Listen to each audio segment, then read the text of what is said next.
quick one.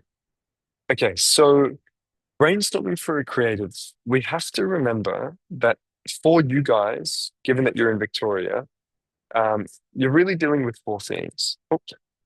Personal journeys, uh, connection to country or love for country, um, protests, and what was the fourth? Oh my God, four categories of creative writing. Oh man, it slipped my mind. Um, oh no, oh,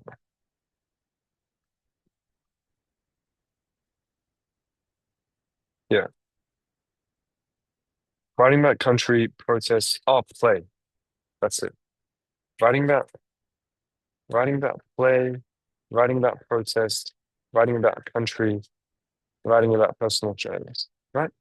So for you guys, it's a very kind of clear cut and well-defined series of ideas, right? Um, so you really only need to deal with kind of creating templates, right? For the themes, depending on what school you go to, that your school picks.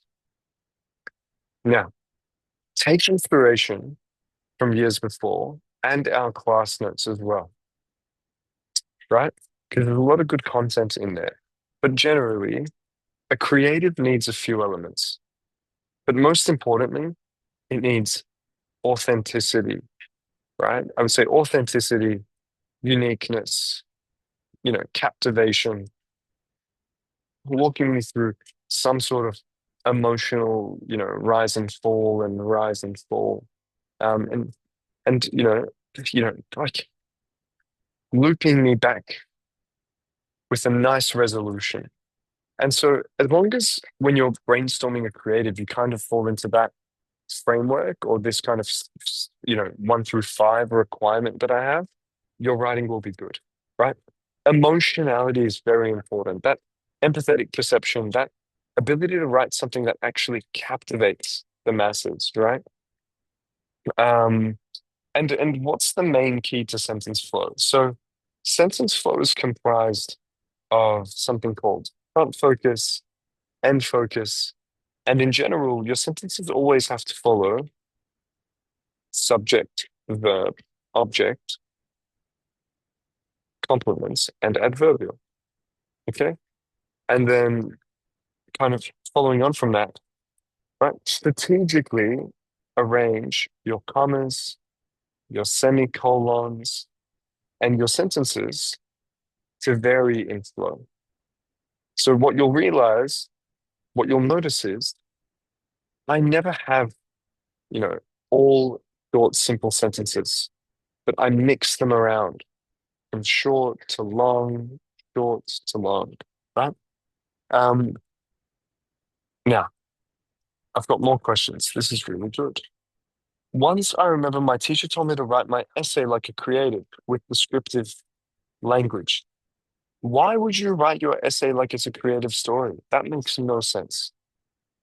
I mean, descriptive language is important, but more important is like having the vocabulary to articulate any idea that comes into fruition in any way, shape, or form, right?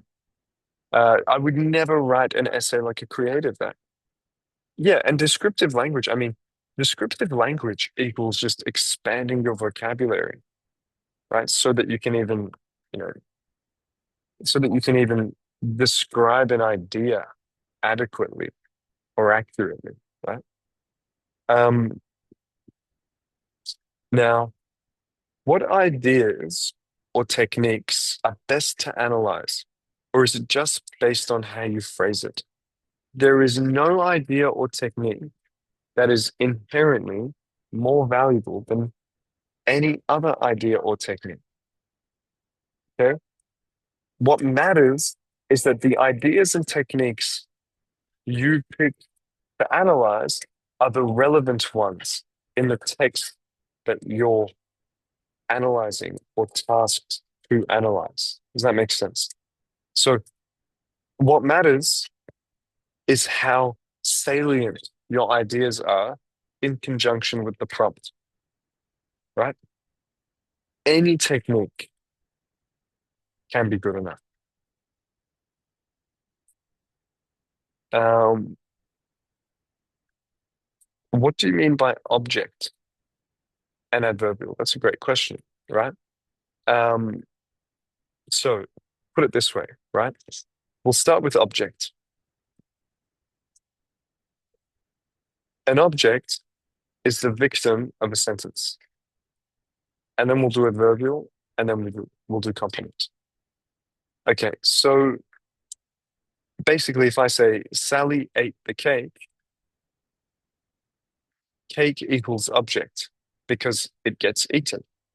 If I say Sapanta bought his mum flowers, um, the flowers are the object, right? Because they got bought. They're the victim, right?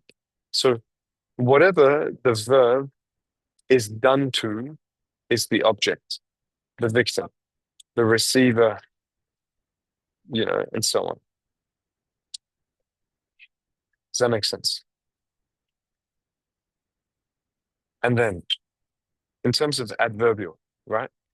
Um, largely speaking, it's anything that gives extra information about a verb. Why? Because adverb equals add info to a verb. Does that make sense? The where, the why, the how, right? To what extent, the when, right? All of the above. So you might say she ran into the room, right? Into the room equals adverbial, right? Does that make sense?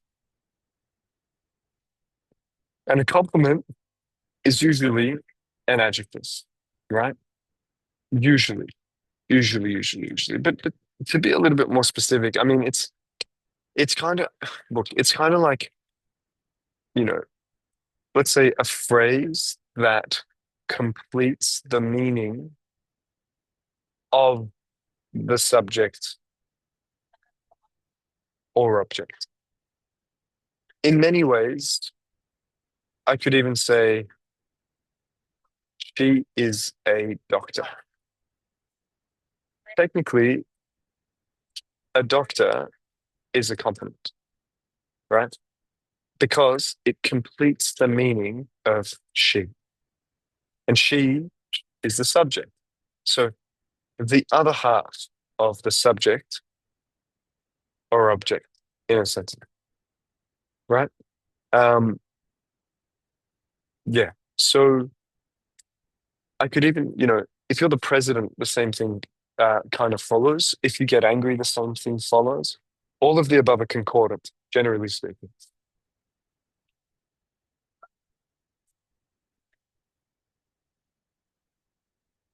Beautiful.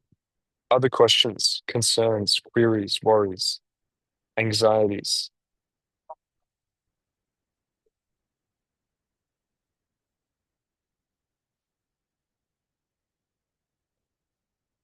anything that you're concerned about, particularly.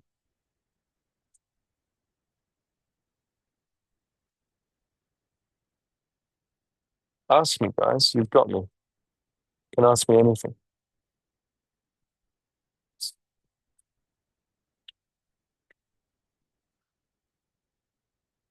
Someone's asked about a science report. Can you message me that on Discord and I'll send you some help? Message me that on Discord to Jasmine. Uh, writing about play, Alana. Play is not about sport at all, actually.